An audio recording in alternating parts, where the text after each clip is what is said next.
نبی پاک کے صحابہ جب مدینہ شریف میں آئے، انصار مدینہ نے اپنے مال، اپنی زمینیں، جائیدادیں نصف نصف کر دی۔ نبی پاک نے انصار اور مہاجرین کو بھائی بھائی بنایا، آدھا انہوں نے خود رکھا، آدھا مہاجرین کو دیا، زمینیں دیں، بہت کچھ۔ اب کیا ہوا؟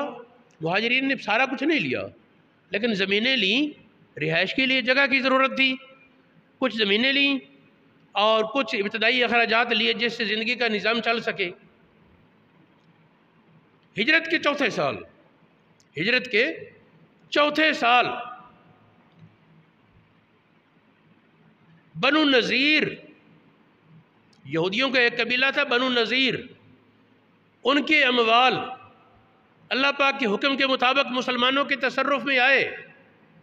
سورہ حشر میں اس کا تفصیلی بیان ہے 28ویں پارے میں۔ وہ مال مسلمانوں کی تحویل میں آئے۔ اب حضور علیہ السلام نے انصار کو بلایا، فرمایا تمہیں اختیار ہے دو طرح کا، یا تو یہ کہ جو مال تمہارے پاس ہے، مہاجرین کے پاس ہے، اور جو اب غنیمت میں آیا، یہ سارا اکٹھا کر کے پھر مہاجرین انصار میں برابر تقسیم کر دیا جائے، یا اگر تم کہو تو مہاجرین کے پاس تمہاری زمینیں ہیں، تمہارے کچھ باغات ہیں، درخت ہیں، وہ مہاجرین تم کو واپس کر دیں۔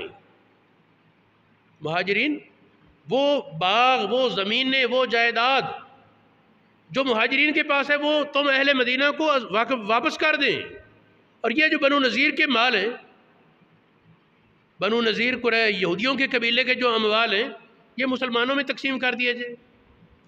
نبی پاک نے انصار سے مشورہ لیا، دو باتوں میں سے جو چاہو وہ کر لو، چاہو تو یہ مال مہاجرین انصار میں برابر تقسیم کر دیا جائے، خلاصہ یہ بنتا ہے، اور چاہو تو یہ مال مہاجرین کو دے دیا جائے، اور جو مہاجرین کے پاس تم اہل مدینہ کے مکانات، زمینیں، جائیداد ہے، وہ تم کو واپس کر دیں۔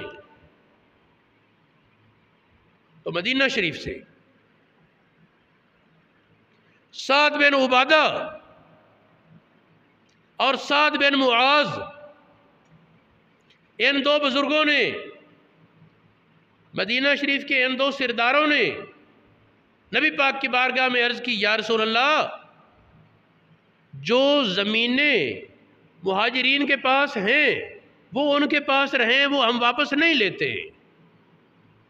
رہنے کی جگہ، مکان جو مہاجرین کو ہم نے دیے وہ ان کے پاس رہیں گے، اور یہ جو مال آیا ہے یہ سارا بھی مہاجرین کو عطا کر دیں۔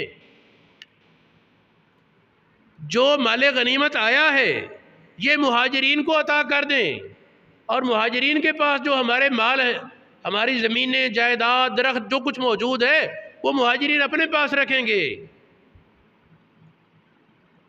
جب یہ مہاجرین کو، جب یہ معاملہ ہوا، حضور علیہ السلام اس پر بڑے خوش ہوئے۔ اللہ رب العالمین نے آیت اتاری، وَيُؤْثِرُونَ عَلَىٰ أَنفُسِهِمْ، اپنی جانوں پر وہ ترجیح دیتے ہیں، وَلَوْ كَانَ بِهِمْ خَصَاصَةٌ، اگرچہ ان کو خود کو ضرورت ہو۔